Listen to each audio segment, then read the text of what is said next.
The cuts continue for the San Francisco 49ers, this time veteran defensive lineman Robert Nkemdiche.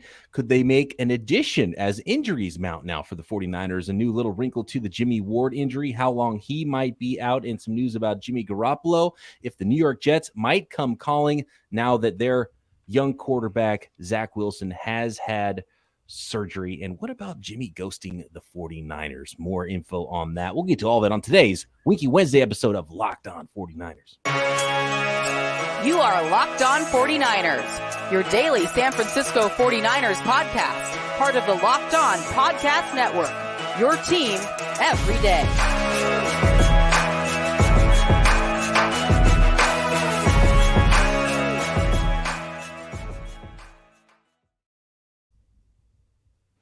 Welcome to Locked On 49ers. Brian Peacock and Eric Crocker with you as always at BD Peacock, at Eric_Crocker on Twitter, and of course our weekly guest joining us on this fine Wednesday episode. If you're listening in the morning on your way to work, might be a Tuesday evening episode if you're listening right when I posted up on YouTube Tuesday evening. Nicholas Winkler joining the show once again. Nicholas Winkler, come on down. Can't believe it. It's happening, Wink. I got to start with the preseason game. We got to close the book on preseason week number 1, look ahead to preseason week number 2 here. We got the group practices coming up with the Minnesota Vikings as well. But, Wink, anything you're stinking on? What was the big takeaway from you from that preseason week number 1 for the San Francisco 49ers? Yeah, I mean, you got to love, what you see from Lance, right? I mean, that's obviously the headline nonstop because he looked good. He made some really good throws. He made a couple of, all right plays. He made the beautiful pass to Danny Gray. We all know that's why they got Danny Gray. That's exactly what we wanted to see out of Danny Gray. That was perfect. I'm stinking on the second play from scrimmage when Trey Lance is just like, okay, I'm going to try to run for that first down. And it's like, I know every single 49er fan out there did the exact same thing I did, which is hold your breath. Because you're like, no, don't. What are you doing? This is the preseason. Don't get hurt. And so, yeah, obviously I don't want to see Trey Lance doing any more scrambling here or any design run plays or anything like that in the preseason. Like, just lock that up until the games count. The slide was nice, though, right? The first ever slide in his life, apparently. He was still a little late, though. Like, he still got fell on, Like, do it a little bit sooner. You weren't going to get the first down. Like, just it's a preseason game. Come on. Did you hear JT O'Sullivan's breakdown of the play? Mm-mm. Oh yeah, he just kind of but now I can't remember what he said. He did point out some like good mechanical things that Trey Lance did in the pocket, kind of ripping through, dipping his shoulder with both hands on the ball, and talked about ball security, and then talked about the reset to get in position to throw, and then eventually take off. Yeah. And it seemed like there was some good to take away from it, even with, and it's good to hear. You know what? I love hearing another quarterback's perspective on things, because we see things and I see like, oh man, like he threw high on this pass, or oh man, he threw that out of bounds and he was inaccurate. And you hear JT O'Sullivan talk about it and he's like, oh man, just some things with his footwork here, that's what made him kind of late, and if he can get to this step quicker, then the ball would be able to get out of his hands quicker, as opposed to us just thinking, oh, he's just waiting for a guy to get open. And it's like, no, like that's not the case. He just, with his footwork that he took in his drop, it made him have to take this extra step because of a false step, and that's what made him late. So I love hearing breakdowns from former quarterbacks or quarterbacks in general, the way that they see a certain play, because on social media, that's not what people are saying. And it's a good point, Wink, about the scramble too, because he does keep his eyes down the field, and he did on that play before he decides to take off. And you see that with him a lot. He's not a guy that just ducks his head and runs. He's trying to look down the field, trying to make a play with his arm first before he makes a play with his legs, which is a really good sign, I think, for his development as a quarterback. And, maybe could work on the sliding a little bit. He was a little bit flat, like he was kind of like stiff as a board when he's on the ground, didn't have the bend to his upper half, but probably didn't play a lot of baseball growing up, apparently. I don't know. He seemed like he'd be a pretty darn good outfielder. So we'll look for that, for more sliding. He said he played baseball, but I guess a few years he played baseball, but he never slid feet first. It was always a head first slider. Oh, the head first slider. Okay. Maybe that makes sense. Yeah, he's the natural head first slider. No, but I like what you said, Croc, that JT O'Sullivan was talking about how he reset, because I did notice that. He did the step up, and then there's that inside part of me that's like, oh, he's going to run, like, because we got used to seeing that back in the day with Kaepernick, right? Like, he would duck down, and he was gone. You know, Kaepernick was never a guy that looked to his third guy, you know, or reset and got going again. But that's what the 49ers want. They want him to complete the play, which a lot of times is, you know, that wasn't open. I'm going to step up in the pocket, and then I'm going to reset. And then he tucked it and ran. So, yeah, that was really good to see from the young quarterback who, again, doesn't have a lot of time playing football. So it's really great to see something like that. There was one noticeable difference, or at least something I've seen, in comparison to Kaepernick, right? And you'll hear those parallels, Kaepernick, big, strong, athletic quarterback. And Cap had this kind of stiffness to his game where he was very long-legged with everything. And you would see him and Russell Wilson on the same field, and they won kind of different with their athleticism, right? Like Russell Wilson, a little bit more agile in the pocket.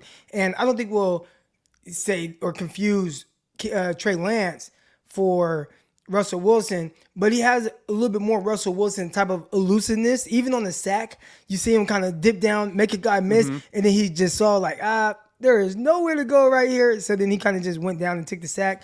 But that was a noticeable difference between Cap and Trey Lance. A little bit more stiffness in Cap's game. Yeah, you're totally right. Absolutely. And I've been watching a lot of those JT O'Sullivan breakdowns, and all the young quarterbacks are struggling with that, stepping up in the pocket. And JT harps on those things, and you see it in there. They're bailing out the back door. They're taking off too soon. It's like, look, the pocket's here for you. Step up. You get a tick longer to survey the field, and there's this thing that's open that you should be able to hit instead of bailing out. And it seems like it's a pretty innate thing that Trey Lance is able to do, and he's still got to work on it too. But it's something that all young quarterbacks, and you see all these young quarterbacks, and a lot of them struggled last year.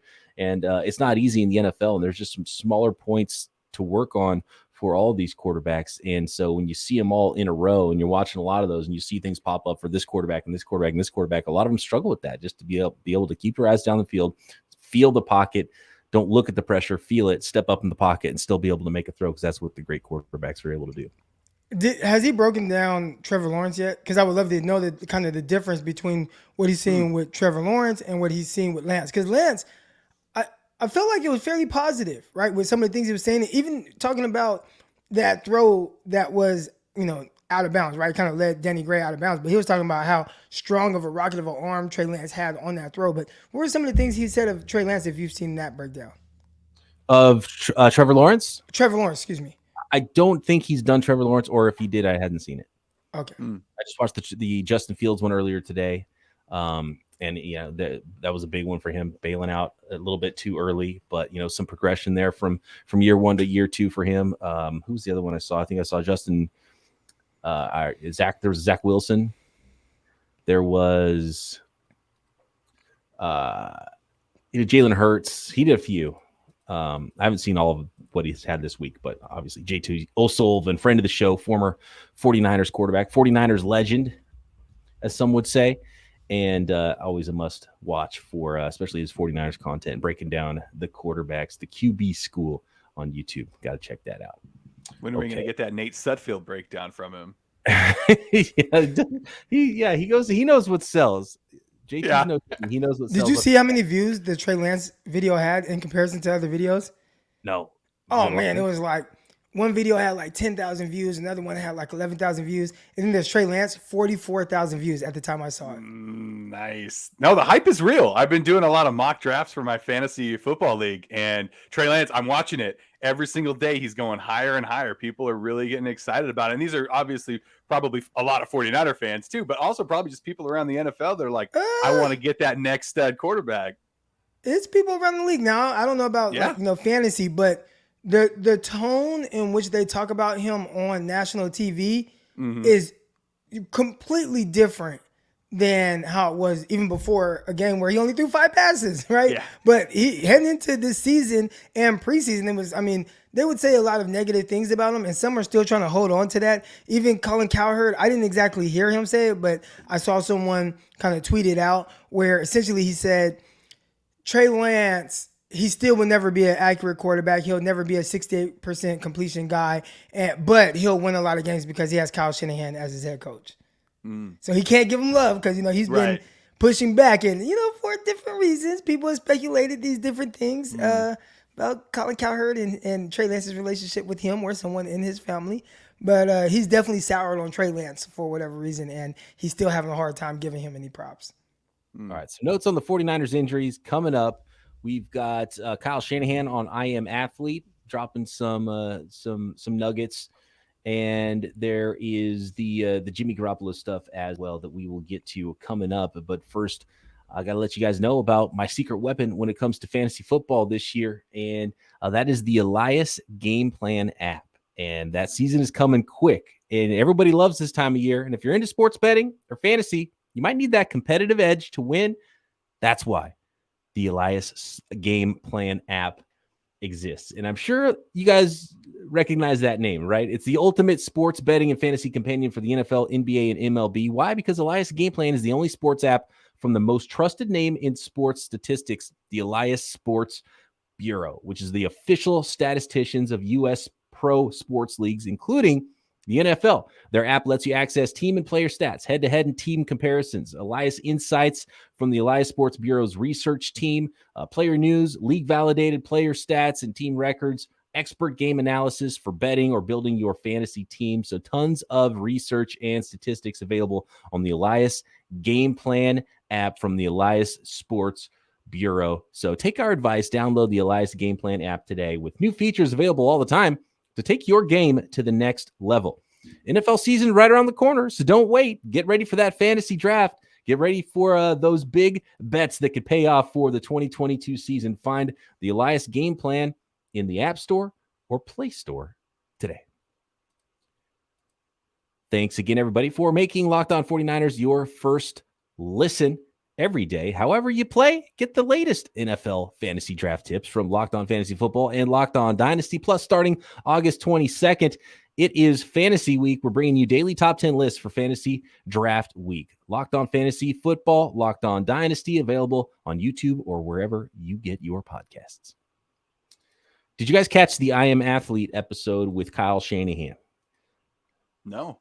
It was they just finally released it because Brandon Marshall was here. Remember, he asked that question about Kyle Shanahan about what his favorite play call was in a certain situation, talking about the looky Jaguar.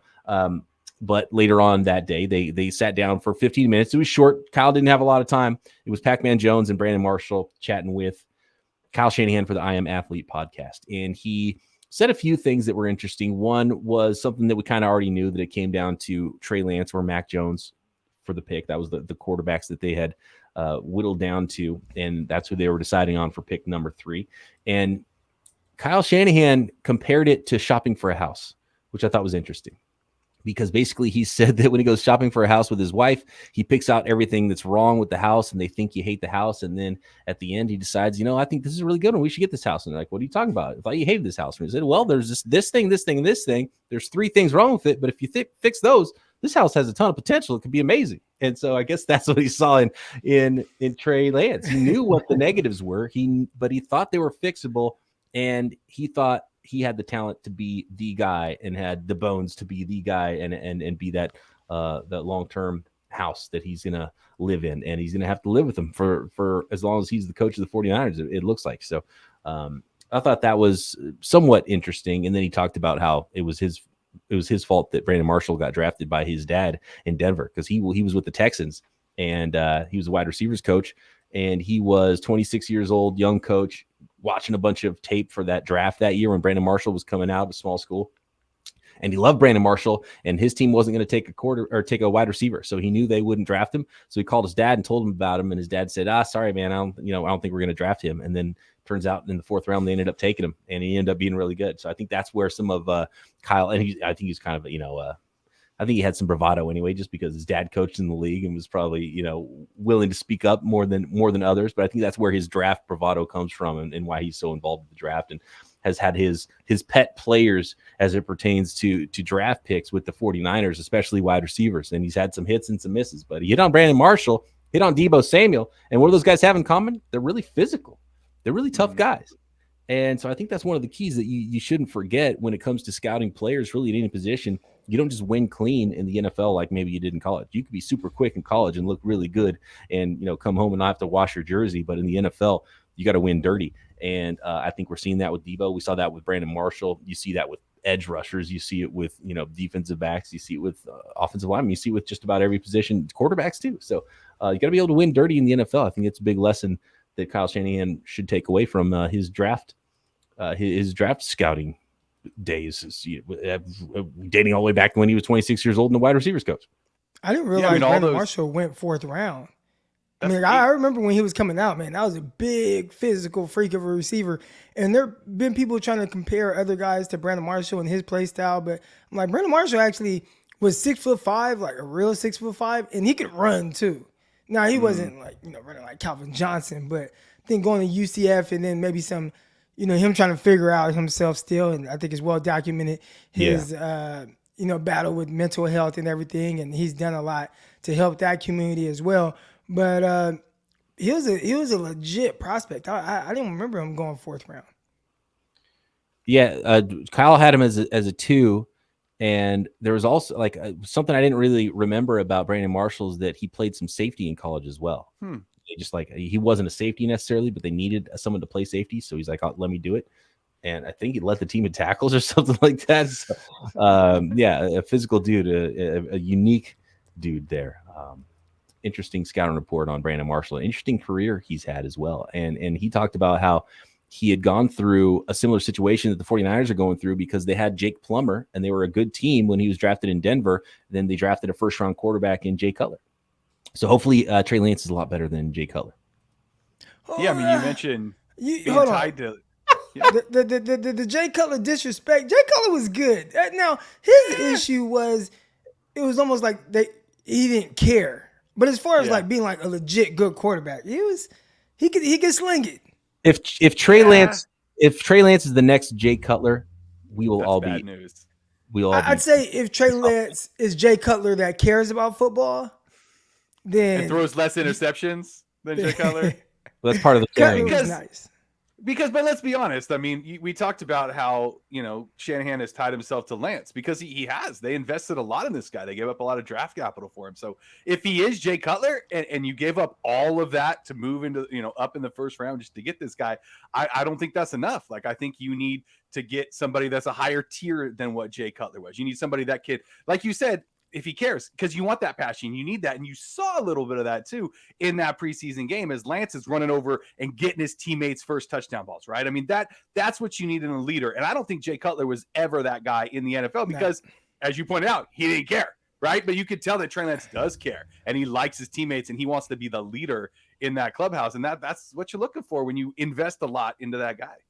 I think that's the thing right there that's hard for people to understand, whether it's the team and they're trying to figure, okay, we draft this guy because he has all this talent, and then, oh man, it doesn't work out. And then fans think it's this ability issue. But with Jay Cutler, it wasn't about ability. Right. Dude had incredible ability. He could throw a ball. I mean, he was great. He was good. But he didn't care enough to really take his team to the next level and take his game to the next level.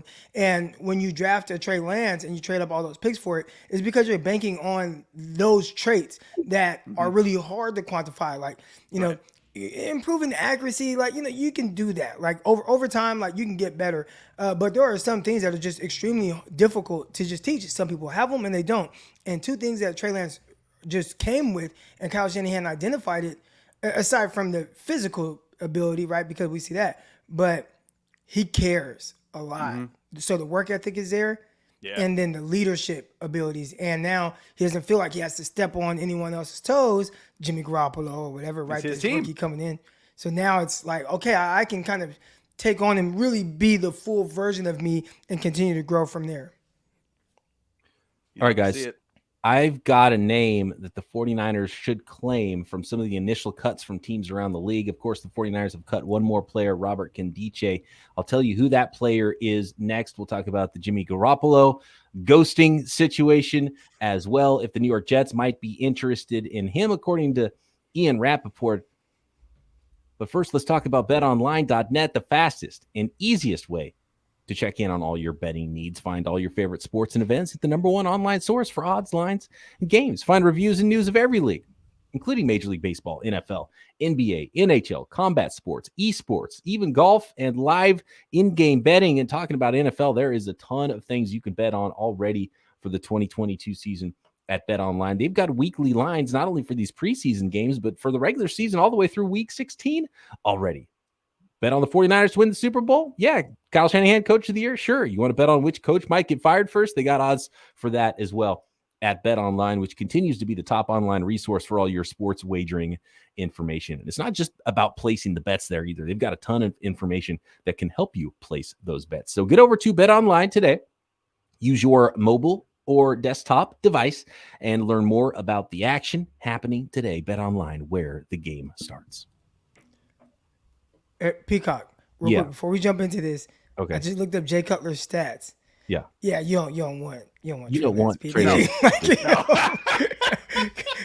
He maybe had 1 or 2 good seasons, but I wouldn't even want those seasons, right? 1 year. So there was a year, like year 3, he threw for 4,500 yards. He had 25 touchdowns, 18 interceptions. Yeah. The next year, 27 touchdowns. Like, okay, that's solid.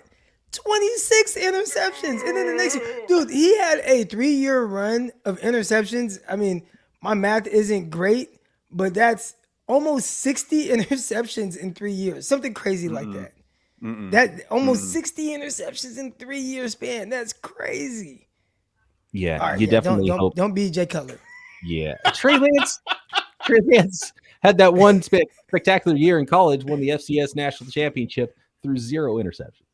Yeah. Let's hope he doesn't get the interception bug from Jimmy G and Kyle Shanahan. Yeah, if you get a gunslinger like that, you want it to be more the Brett Favre style, right? Where you're throwing a lot of touchdowns and a lot of interceptions. Like that's kind of what Cutler was. Cutler was like poor man's Brett Favre, basically. There you go. Let's see Brett Favre stats real quick. I know he's the all-time interception leader, isn't he, Brett Favre? Yeah, but I just want to see what it looked like. He was throwing a lot more touchdowns. Yeah. That's for sure. I see that right away. But I mean, you're going to see some. So he's got a couple 20 interception seasons. Yeah, right? He threw some picks, and again, growing up in an area, I say growing up, his game was evolving in an era where they did throw more interceptions as well. Yep. So I mean, there were guys. I think I saw Kurt Warner. He won the MVP and threw 22 interceptions that season, and that was like 2000 something. So in the early 90s, like there were even more picks, and Brett Favre had a year where she was early on. I mean, 3rd year, he had 19 touchdowns, 24 interceptions. And then after that, he started 33 touchdowns, 14 picks. 38 touchdowns, 13 picks. You'll take 39 touchdowns, 13 picks. 35 touchdowns, 16 picks. So, I mean, I think that was, from an efficiency standpoint for that time, that was really good. That's probably the years he was winning league MVP. Yeah. But 39 and 13, you'll take 3-1, right? That's a good number. I mean, the comp for Trey Lance is obvious. It's Steve Young. That's the comp that you want Trey Lance to be. You want some efficiency with the athleticism, right? Yeah, you do. Wild stallion throwing a bunch of interceptions all over the place, even if he's making big plays. And obviously, a distant relative of the same West Coast offense that Steve Young was playing back in the day. You guys ready for this? No, hold on. What version of Steve Young stats, right? I'm looking at Steve Young, so we got to say what version of Steve Young, because you're talking about early Steve Young. Not the one with the mullet. He after he cuts the mullet. Okay, yeah, because I'm looking at some stats here. Again, I know stats don't tell the full story, but first year in Tampa, he was 1-4, threw 3 touchdowns and 8 interceptions in 4 games. All right, in 5 starts. The very next year, they went 2-12, and he threw 8 touchdowns, 13 picks. And then really weird, San Francisco, appears in 8 games, throws 10 touchdowns, 0 interceptions in 1987. So all of a sudden, it's like, hey, Bill Walsh just got him, and he just got super efficient. And then, after that, especially pass attempts, I'm sure. Yeah. Because back in the day, West Coast offense, 5-7 step drops, and everyone's trying to chuck the ball over the place. They were throwing way more picks. And the West Coast offense comes in, the passing game is an extension of the running game. Easier throws, shorter throws, higher percentage, lower interceptions. And we're seeing a huge influence of that now, but there was still, a lot of quarterbacks. He threw a high percentage. There still was some seasons where he had some picks. 29 So this is 1993, and it looks like he was first team All-Pro. 29 touchdowns, 16 interceptions. More than that I was thought. like his most for like I think Yeah. for his career. We need Trey Lance to become like 30-year-old Steve Young by the time Lance is 23. That's the thing.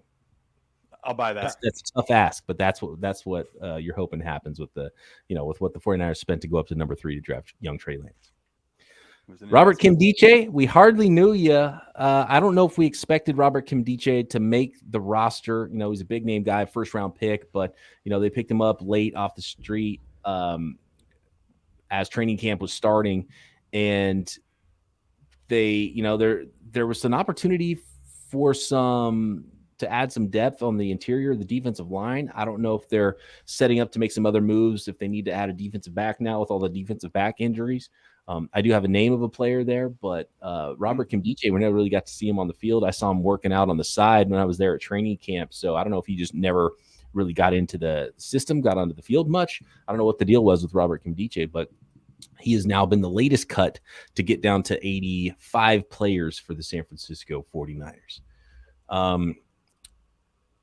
When it comes to adding a player, though, looking around the league of some of these early cuts, and the 49ers were mostly veterans. And by the way, Denard was a straight up release, so he was a free agent right away, as Nkemdiche will be. But the younger players that didn't accrue enough time had to be waived. And those 3 players, Josh Hokett, Keyshawn Johnson, and who's the other one? Who was the other player? Anyway, waived. Those guys all cleared waivers, so they are now. Denard. I talked about Denard. Denard's a veteran. Domasi, I don't know. No, he wore number 55. He looked out of place when I saw him at 49ers practice. I wasn't super surprised that he got waived. But anyways, those guys all cleared waivers. And today, there's a lot of other, everyone's got to get to 85. So a lot of teams were waiving guys. There's a guy that I like for the 49ers. His name is Jamar Johnson. He was a player I liked as a safety coming out of Indiana last year. So he's only a second-year player right now. And the Denver Broncos have a really deep roster at safety.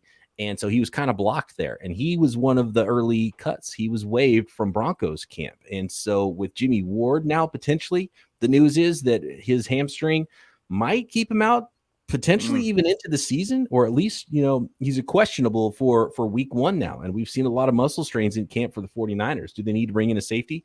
I would put in a claim on waivers for Jamar Johnson, a young player to come in and maybe see what you get there as a backup safety for Jimmy Ward and Tarvarius Moore there. And Tarvarius Moore is coming off a pretty nasty Achilles injury too. So you hope he holds up. So potential for the 49ers maybe to add some players, but are you guys getting worried about all the hamstring strains and the muscle strains going on at camp right now? Because Kyle Shanahan even seems to be pretty worried about it. Hamstrings always worry me. It just seems like one of those things where you think, okay, it's getting better. And so then you push it and then you got to start all over. I hate hamstrings. Yeah, it's like, it's a 2-week thing. It's fine. There's 4 weeks before the season starts. And then you're like, okay, this guy's still questionable going into week 1. Okay, he's not going to play week 1. Okay, he's still questionable going into week 2. It's like it's one of those things that just linger and linger, and you hope it's not that case for Jimmy Ward. He's really important to that 49ers back 7.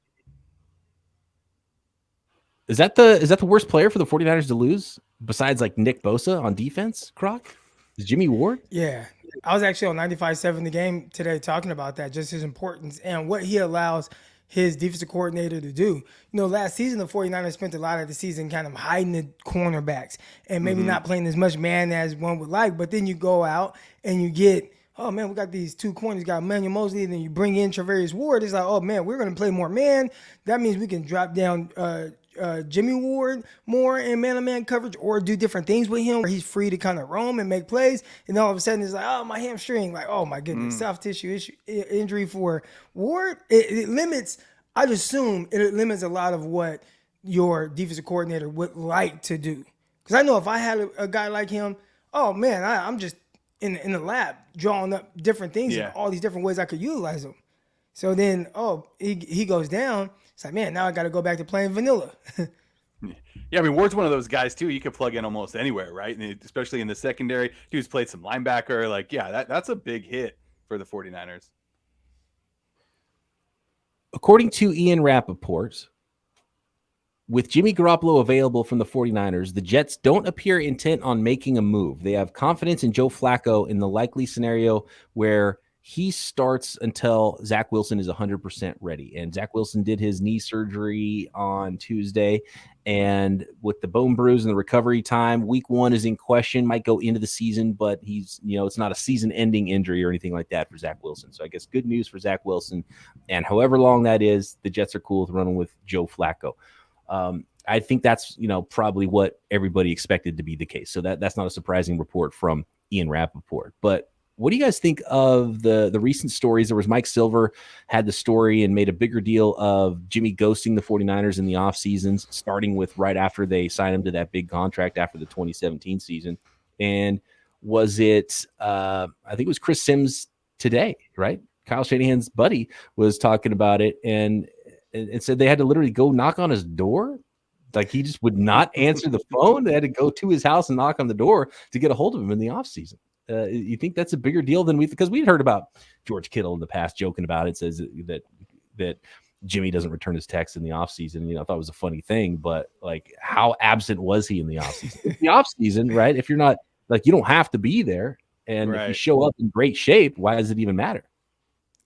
Well, some guys like to disconnect, and clearly Jimmy Garoppolo did that every offseason. And I kind of like that, right? I think some guys, and they tell people, don't take work home. Well, he didn't take work home. And even the people from work, when he goes home, like, dude, don't call me.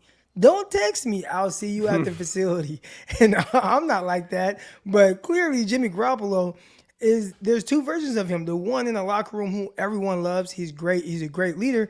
And then the one where when he gets home, like maybe he's just hanging out with his brothers. Like George Kittle, I don't feel like talking to you. Kyle Shanahan, I definitely don't want to talk to you. I just want to hang out with my people. All right, so stop calling me. I'll see you at the facility. What would they be talking about too? Like if it's off season, he's like, I'll see you at OTAs. We'll run through. Like, what do you even want to talk about? Send me an email if you got a document I need to look at. Maybe I'll take a peek at it. But this is the off season. I'm working. I'll be in shape, and I'll see you at OTAs, and we'll get to work and we'll play football. So I don't know if it's a big deal or not. I don't know, who might have gotten offended by it. I wonder if he learned it from Tom Brady too. Like Tom Brady's got TB12 off season, and I know there's been stories where Jimmy Garoppolo went and couldn't even get into the TB12 facility, right? So I wonder if some of the stuff Jimmy learned from Tom Brady, because Tom Brady does his TB12 thing. He shows up and he's in great shape, and there's never been any problems there either. I could play a little devil's advocate on that because you see what's happened so far this year in camp, right? With Ayuk and his chemistry, with Lance. Like they got together in the offseason and they worked on things and they really kind of honed their skill set together, and it's showing up in practice. I mean, Ayuk's kind of the highlight, of the entire 49ers camp so far. And I think that probably has a lot to do with him and Lance getting together. And I think that's really going to pay off where then you have Jimmy G in the offseason who's not taking work home. He's taking porn stars home, so there's a big difference between the two. I'm mad at that. He's putting in a different, different kind of also, work. You talked about kind of getting together with people in the offseason, but, Kyle Shanahan, I don't know if he meant to tell people, but he talked about how him and Brandon Ayuk and Trey Lance, they had some type of lunch out in San Diego, just hanging out, had a lunch. And again, maybe he's kind of drawn to that. And maybe that's the reason why he went and made this guy kind of the face of the franchise, I guess you could say, and gave up so much for him just for that, just kind of that being personal aspect of things. Yeah, and I think from a coach's perspective too, they expect you to be all in and around, even when you're not supposed to be around, even when the collective bargaining agreement says you don't have to be around, they still kind of expect it. So I think that's part of it. But then you see, the Debo stuff is like, no, I'm not going to come work out in LA or wherever it is. I'm working out in Florida. That's where I live. That's where I'm going to work out. Nick Bosa, he works out with his brother in Florida. No one's ever going to be mad at the shape that Nick Bosa shows up to OTAs and to training camp in. Right. So, but that's the thing. If you're dominant, then nobody cares. Right. Like, but when you're middle of the pack, it's like Nick Bosa, it's a complete afterthought of whatever's going on down there, whatever they're doing in that lab. Know he's going to come back whenever he shows up, and he's going to be one of the 3 best players on any field that he steps on. Like, that. You can't really say that about Jimmy Garoppolo. Yeah. Right. No. So you would like to not say, okay, listen, I mean, he's one of, I don't know, the top 20 quarterbacks in the world. So that's no small feat. But when it came playoff time, I think 49ers were underdogs in a lot of these games because of you. So you would like to see him put, just do a little bit more. But again, I think he did a great job of disconnecting. I think more people need to do that, and they'd probably be more sane. I feel like Jimmy Garoppolo handles stress extremely well. It was almost like he was like just oblivious to everything that was going on around him and everything that everybody says. And he kind of like just doesn't care. He goes home, does his thing, shows up to work. Everybody loves him. Wink, do you think that maybe this is one of the reasons why we never saw a huge jump in development with Kyle Shanahan from Jimmy Garoppolo? Like the guy that showed up in 2017 was kind of the same player that he always was. And I always expected, okay, here's a full healthy off season. You come off a good year. Now he's going to be, even better. He's going to take another step in Kyle Shanahan's offense. And he kind of never did. Do you think this is maybe one of the reasons why? Maybe. I mean, I also think that injuries played a lot, a huge role in that for Garoppolo, because he just kept getting them. There kept being the big, like, now he's out. He's going to miss the rest of the season. He's going to miss 6 weeks. I think that was a big thing for him, to set back. And then, Kyle probably had to limit what he could do with him when he'd come back too, because they like to run that run pass option, right? So for him, it's like you couldn't really do that when he came back with a brand new knee. But at the same time, you look at what guys are doing in the offseason and not. When you're talking about a quarterback, that's a guy that's running your offense, right? You want like another coach on the field. You want a guy that knows that playbook inside and out. When you're paying him $25 million a year, like maybe you should put in a little bit of homework. Well, I think, that's the thing is like, I don't think the homework was the problem because he knew what to do and he was a leader when he was around and got a lot of credit for being that leader. So that's what the weird thing is, the weird disconnect and why this story is somewhat strange. And the way Silver painted it in his article was like from the very first offseason in 2018 after they signed the big contract with him, it was like, whoa, what's going on? This guy's not returning our calls. But at the same time, the 49ers could have traded Jimmy and gotten something for him and signed Tom Brady. And they didn't want to do that either after 2019. So they obviously didn't care that much, or else they would have taken the golden opportunity to move on from Jimmy G. I'm curious to know why is all this coming out now. Like Jimmy Garoppolo is moving on. We try to move on, and then something like this comes up, and obviously we discuss it. But it is weird for it to come out now when it's like, man, that stuff don't even matter anymore. Oh man, and I bet even more comes out too once Jimmy Garoppolo is no longer on the roster, which should happen at some point on or before August 30th in 2022. So we got a couple more weeks to figure out what that is going to look like for Jimmy Garoppolo's exit from the San Francisco 49ers. That's it for today. Thanks, everybody, for making Locked On 49ers your first listen. Wink, thank you for joining us once again here on another successful Winky Wednesday. My pleasure, gentlemen. The Wink is on fire. Croc and I back tomorrow right here, Locked On 49ers. See ya.